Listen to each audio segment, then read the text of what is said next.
All right, this is Ralph back with a video. In this one, going to be talking about mastering the three card tarot reading. And we're going to have an easy tip and then a more advanced tip. So, to start out with the easy one first, three cards stand for past, present, and future.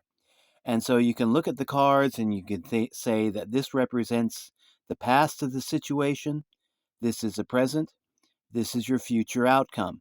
So, a pretty easy template to use in doing a three card reading.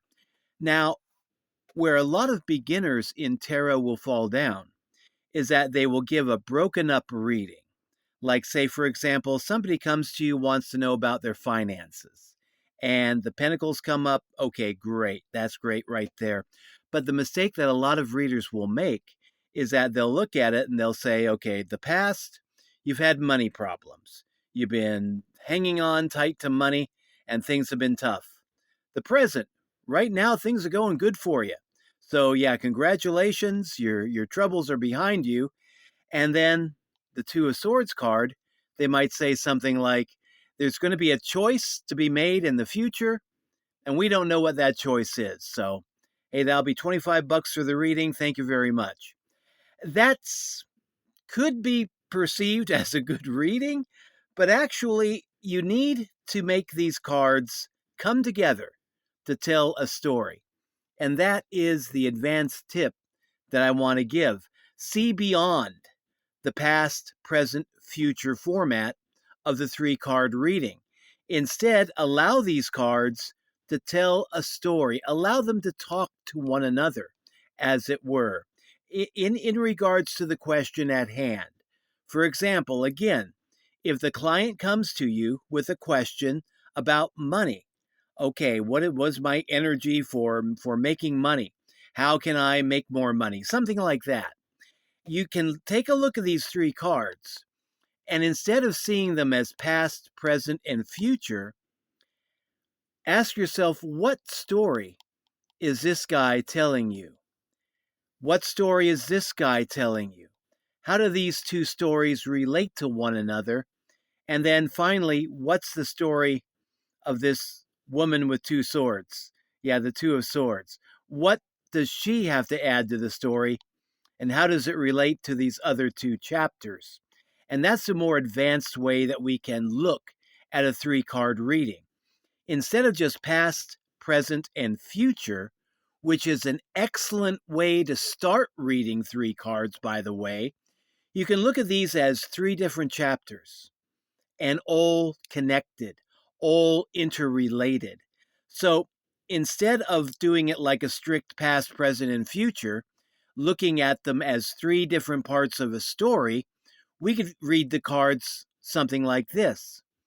You've had money problems, and that probably relates to your current question of how can I increase my productivity? How can I increase my chances for making more money? And yeah, here we can look at the Knight of Pentacles. Knight of Pentacles, a lot of times readers will look at it and say, okay, this represents a person who is making money. It can also be indicative of a person who is studying how to make more money. Look at the way the knight is looking at the pentacle. Looks to me like a person either looking at a crystal ball, trying to plot their future, or as a soldier looking at a compass trying to plot his way forward. And the horse is patiently waiting for the soldier to make up his mind. And so, relating that to the question, how can I increase my likelihood of making more money? It's like, okay, what are your plans? What are your options right now? What are you doing for work right now? Are there better ways that you can be making money? And ask the client to take a good hard look at who they are, where they're at, and what options are really available. And then comes the Two of Swords card, choices to be made. And yeah, reflect on what you're doing now, what you could be doing, what possibilities there are for you right now that could make more money for you in the future once you learn how to do them well, and then decide, do you want to stick to what you're doing right now, or do you want to decide to make a different choice? Pick out a different career path, pick out a different business path, a different business model. And then once you decide what you want to do and where you want to go, make that decision and stick to it. So you see how that is a lot better than just looking at the cards and saying, you were broke in the past, you're okay now, there's a decision to be made, and we don't know what that decision is going to be, but don't worry, you'll know when you get there. Instead, we look at this present card as the middle chapter, and we say, okay, you've got choices to be made right now. What are you doing for work? What are you doing for money right now? What could you be doing better? What you could be doing differently that would really make a difference in your future outcome. And again, make that decision, plot your course forward, and stick to it. So that's the easy way to do a 3-card reading, past, present, and future. Great way for beginners to learn how to start doing 3-card readings. And then the more advanced approach, which is to make those cards tell a story, and that story does not necessarily have to be past, present, and future. They can overlap a great deal.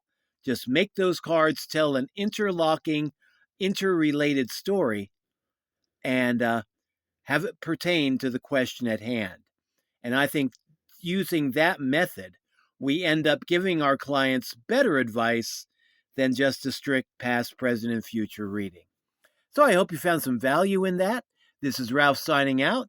If you'd like to take a look at maybe booking your own reading with myself or my wife, visit us online at ralphstarot.com.